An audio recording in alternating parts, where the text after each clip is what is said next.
Jeudi 9 janvier, Yarana, merci d'être avec nous. À la une de l'actualité ce soir, des feux terribles continuent de ravager Los Angeles aux États-Unis. Des Polynésiens vivent en direct ce drame inédit. Témoignage de détresse à suivre dans un instant. Les règles d'adhésion au régime des non-salariés évoluent. Agriculteurs, pêcheurs ou encore vendeurs de fruits et légumes devront quitter le RSPF à condition qu'ils se déclarent.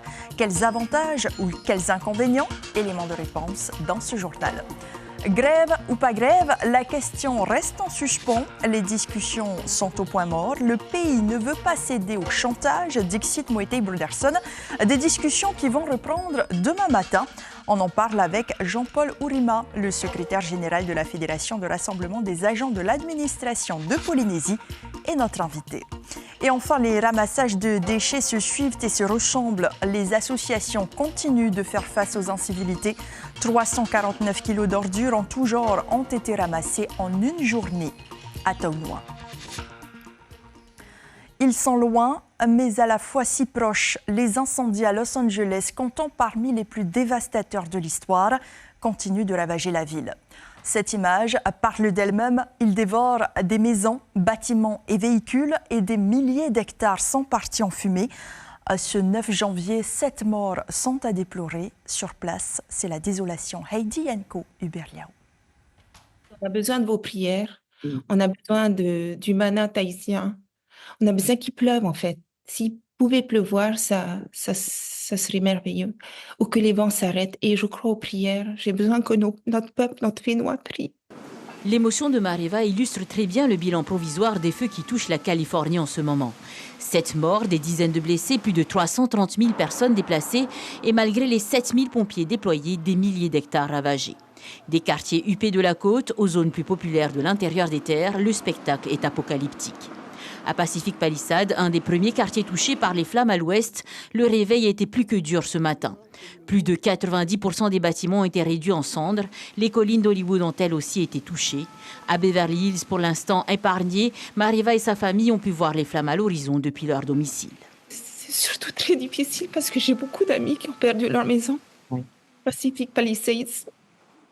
Et des familles, des amis de mes enfants qui ont tout perdu, tout. Laetitia Hallyday, elle a perdu sa maison.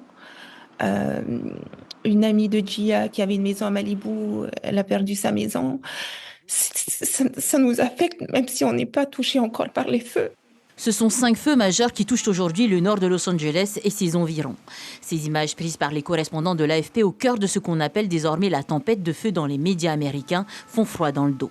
Après 8 mois de sécheresse et des vents à plus de 100 km/h, les ingrédients ont été réunis pour que cette catastrophe se produise. J'ai été vraiment témoin d'une violence exceptionnelle de vent que même moi, ayant habité 20 ans à Los Angeles, je n'ai jamais vu. Là, c'était des vents qui étaient de la même envergure qu'un cyclone à Tahiti. C'est vraiment un effet exceptionnel et très dévastateur parce que je pense qu'on a déjà catégorisé cet incident comme l'incident le plus dévastateur de l'histoire de Los Angeles. Heureusement, l'aéroport international de Los Angeles, situé à quelques kilomètres au sud, est pour l'heure hors d'atteinte, sans impact pour les retours des Polynésiens sur le Fénois ou vers l'Hexagone. Mon conseil, c'est toujours le même, c'est toujours s'orienter vers les autorités consulaires. Vous avez le consulat de Los Angeles, de France à Los Angeles, et le consulat de France à San Francisco, qui sont les 2 consulats majeurs de la côte ouest. Et quand vous avez quel que soit un problème en tant que citoyen français, c'est votre premier réflexe. Si vous êtes en vacances en Californie, il faut suivre la progression des incendies qui touchent l'État et se soumettre aux alertes et aux consignes des autorités sur place. Et selon les prévisions des météorologues américains, malgré une baisse de l'intensité des vents, ce soir, il reste soutenu avec des rafales à plus de 70 km/h et tous attendent un renforcement des vents en début de semaine prochaine. Cette alerte adressée aux propriétaires de véhicules construits entre 1998 et 2019, 18 marques sont concernées. Leur constructeur lance un appel. Il est urgent de faire changer les airbags de certains modèles. Ils sont défectueux et potentiellement dangereux. Le service est gratuit. La réforme de la PSG est entamée à petits pas. Le gouvernement décide de réguler d'abord le régime des non-salariés, le RNS. La réforme prévoit entre autres de changer les règles d'affiliation. Ainsi, 11 000 personnes affiliées au RSPF se retrouveraient alors au RNS. Parmi elles, des agriculteurs, pêcheurs ou vendeurs de fruits et légumes. Et toutes sont patentées. Sont-elles prêtes à cotiser? Le CESEC, lui, dit non et demande au pays une nouvelle concertation avec les partenaires. Nicolas Suir, Marcel Bonneau. Contre, à 44 voix sur 46, les représentants du Conseil économique, social et culturel rejettent le projet de loi de pays qui entame la réforme de la PSG. Mais l'une des parties de ce projet divise. Elle concerne le passage de 11 000 ressortissants du régime de solidarité vers celui des non-salariés, car ils gagnent plus de 87 000 francs. Nombre de représentants estiment que ce plancher doit être relevé. Je trouve ça étonnant parce que, en fait, quand on regarde pour un salarié, on a mis en place quelque chose qui s'appelle le SMIC. Et on considère qu'au-dessous de ce type de rémunération, la personne elle a du mal à faire face à ses dépenses. Elle a un reste à vivre qui n'est pas suffisant. Et là, quelqu'un qui est au RNS, on nous parle de 87 000 francs. Je ne comprends pas. Est-ce que les besoins ne sont pas les mêmes pour quelqu'un qui est au RNS et quelqu'un qui est au RGS? Mais d'autres sont d'accord avec cette migration par principe. Il y a toujours un moment donné, quand on a une activité, on doit cotiser pour sa propre maladie, pour sa propre santé. Là, en l'occurrence, la passation, c'est le pays qui va l'assumer. Le pays, c'est nous. C'est notre argent. Donc, le problème, c'est que le texte est tellement flou qu'on ne sait pas comment ils vont l'assumer, qu'est-ce que ça va coûter. On nous parle de 400 millions, mais il n'y a rien dans le texte. Le délégué chargé de la protection sociale et du dialogue social, Pierre Frébault, présent ce matin, n'est pas d'accord. Il estime que les chiffres ont été présentés. Je suis un peu étonné parce que le conseil d'administration de la CPS, qui a donc adopté le budget au mois de décembre, a disposé de tous les chiffres. Et au sein de ce conseil, il y a 10 membres représentant une partie des salariés, une partie des employeurs, que je retrouve dans l'enceinte d'ailleurs. Donc les chiffres, ils les avaient à disposition. Mais la question qui se pose est 87 000 francs par mois suffisent-ils pour ne plus avoir à bénéficier de la solidarité du pays? Le gouvernement a décidé que oui. Pas sûr que tous les Polynésiens soient d'accord avec ça. Guerre de chiffres et de position entre le gouvernement et la FRAPP. Les discussions n'ont pas repris depuis hier. Pour Moetai Broderson, les syndicalistes font du chantage en imposant leur volonté sans laisser de place aux négociations.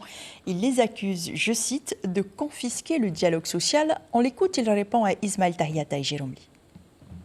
Le dialogue social, c'est une valeur fondamentale dans une démocratie. Ce dialogue social, il ne peut pas se faire qu'avec une seule organisation syndicale. Il y a des instances qui sont prévues, il y a des calendriers, il y a des comités qui sont prévus. Nous ne pouvons pas accepter un chantage qui nous soit fait de dire les seules propositions, la seule proposition qui doit être examinée, c'est celle de la FRAPP. Ça, ce n'est pas possible. Nous avions un précédent préavis de grève qui comportait 18 points. Après de longues discussions, après une grève qui a duré 5 jours, nous sommes arrivés à une sortie avec un protocole. Nous avons respecté les termes de ce protocole. Donc moi, je vous le dis franchement, je l'ai dit, je le redis, je suis très étonné de ce dépôt de préavis de grève, alors que la décision sur le dispositif qui sera retenu pour la revalorisation de la grille indiciaire des catégories D n'a pas encore été prise. En gros, on nous dit on va faire grève alors qu'on ne sait même pas ce qui est retenu. On continue d'en parler avec vous, Jean-Paul Ourima, Yorana.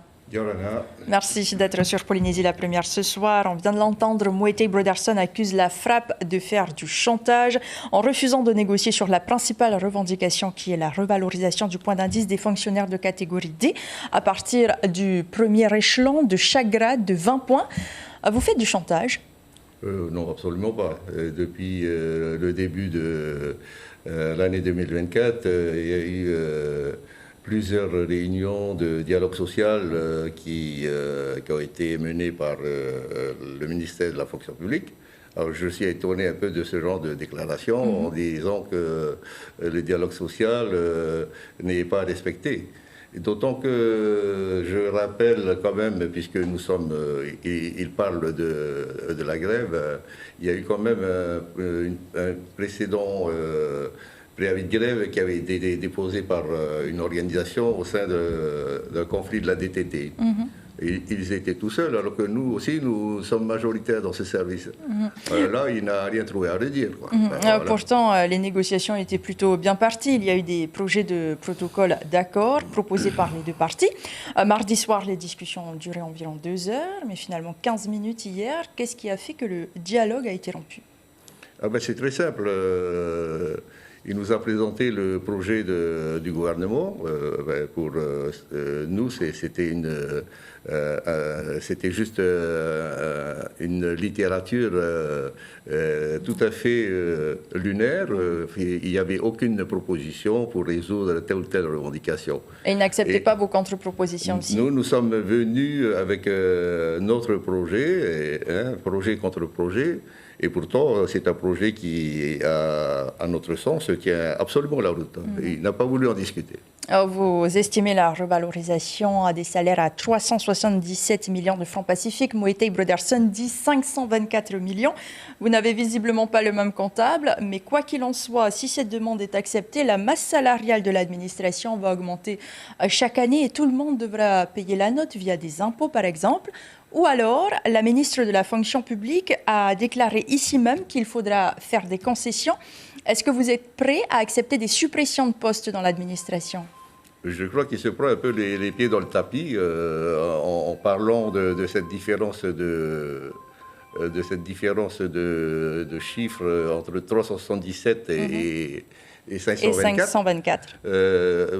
Les chiffres que nous avons proviennent des services du pays. Vous n'avez pas compté la cotisation patronale. J'ai l'impression qu'il a intégré dans son calcul les cotisations patronales qui ne relèvent absolument pas de notre sphère. Mais est-ce que vous serez prêt à accepter des suppressions de postes dans l'administration, comme le prétend la ministre de la fonction publique, en disant qu'il faudra faire des concessions quelque part? À mon sens, il faudra déjà une véritable clarification des postes qui sont actuellement en activité, ainsi que des postes pour ceux qui seraient en arrêt, maladie, etc. Mais faire vraiment un diagnostic, un audit de notre fonction publique. Parler après de suppression de postes, c'est sur la base de quoi? Les déclarations sont... Mais des dépenses. Les déclarations sont tellement lunaires et clivantes surtout. On parle de quelque chose aujourd'hui, demain, la version, elle est tout à fait autre. Alors, après de telles passes d'armes, des mots très forts ont été utilisés. Vos collègues ont traité le président du pays de menteur, de manipulateur. De nouvelles négociations ont lieu demain matin. Est-ce qu'elles se dérouleront de manière sereine? C'est tout ce que nous recherchons, qu'il y ait la paix sociale, comme il aime le dire à tout va.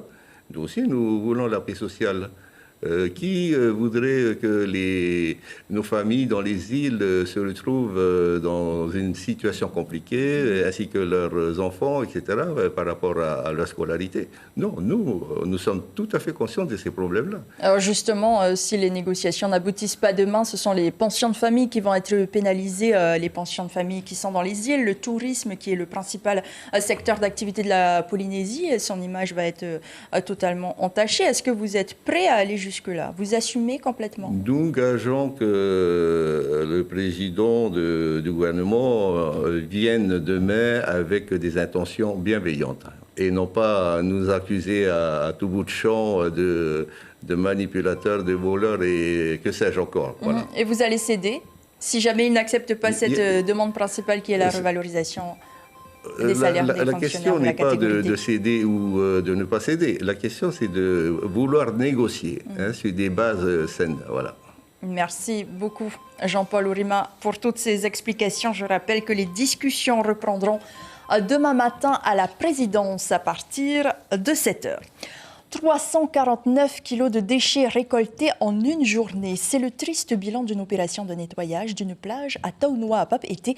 Une trentaine de bénévoles de l'association Mamanatura reprennent leurs gants et leurs sacs pour la bonne cause. Et le constat est toujours le même. Vous allez le voir dans ce reportage d'Ismaël Tahiata et Jérôme Lee.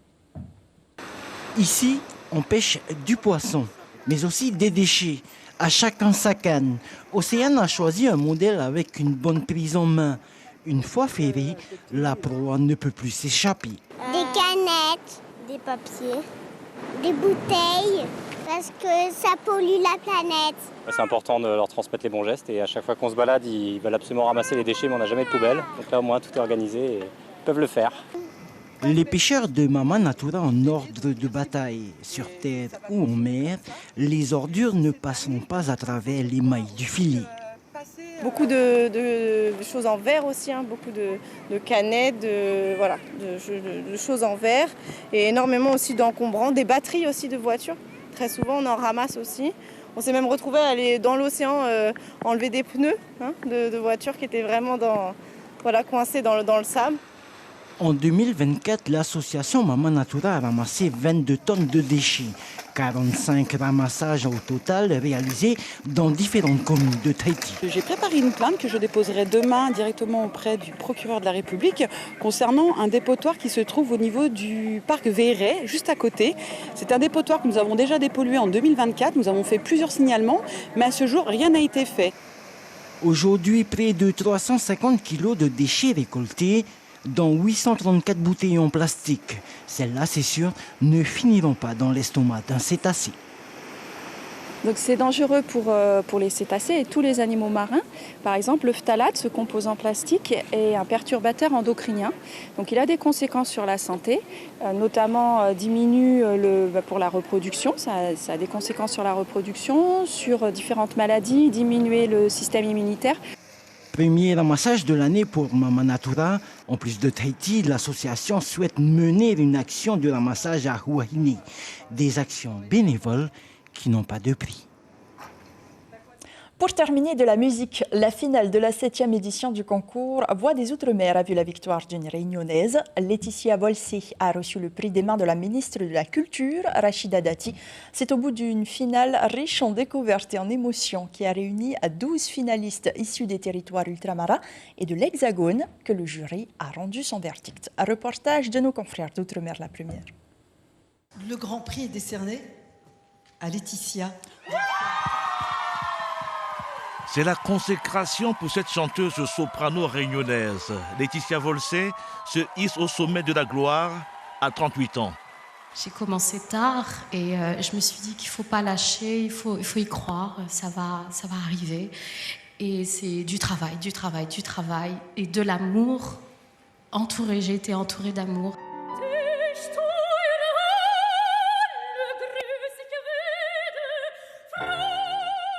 Sur cette terre d'Elisabeth en allemand, une langue qu'elle affectionne particulièrement, Laetitia Volsé envoûte littéralement le public, venu nombreux à l'Opéra de Bastille.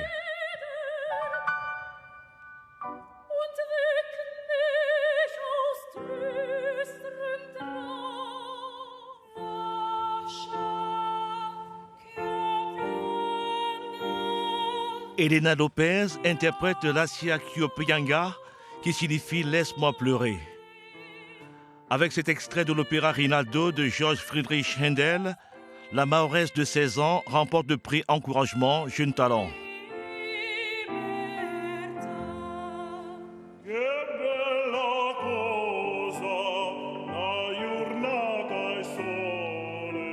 Pour la 7e édition du concours Voix des Outre-mer, un peu plus de 1000 candidatures ont été enregistrées.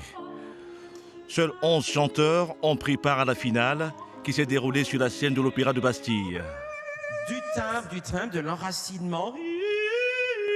Nous vivons une aventure depuis 8 ans assez folle et quand on reçoit des vidéos, on écoute les vidéos, on se laisse charmer et voilà, on se souvient encore de cette Marseillaise sur le toit du Grand Palais, on se souvient encore de cette chanteuse divine qui a aussi chanté pour les Jeux paralympiques. Eh bien écoutez, ce n'est que des autoroutes qu'on ouvre pour toutes les voies des Outre-mer. Le concours Voix des Outre-mer se déroule sous le haut patronage du président de la République. Il ouvre la voie à la nouvelle génération de chanteurs lyriques ultramarins pour se professionnaliser. Avant de refermer ce journal, un rappel de l'information principale. 7 morts et plus de 30 000 hectares réduits en cendres en 48 heures. Un cauchemar pour la population du nord de Los Angeles aux États-Unis. 4 grands foyers principaux ont dévasté plusieurs quartiers sans aucun espoir pour la plupart des habitants de sauver leurs maisons et leurs biens. Et ce soir, les feux ne sont toujours pas circonscrits. À la une de votre quotidien, demain, nous vous en parlions dans ce journal. Opposition du CESEC confirmée sur les cotisations RNS. Sur la première ce jeudi soir, le concours de chant Les Prodiges, suivi de la série Balthazar. Merci d'avoir suivi cette édition d'information. Très belle nuit et à demain.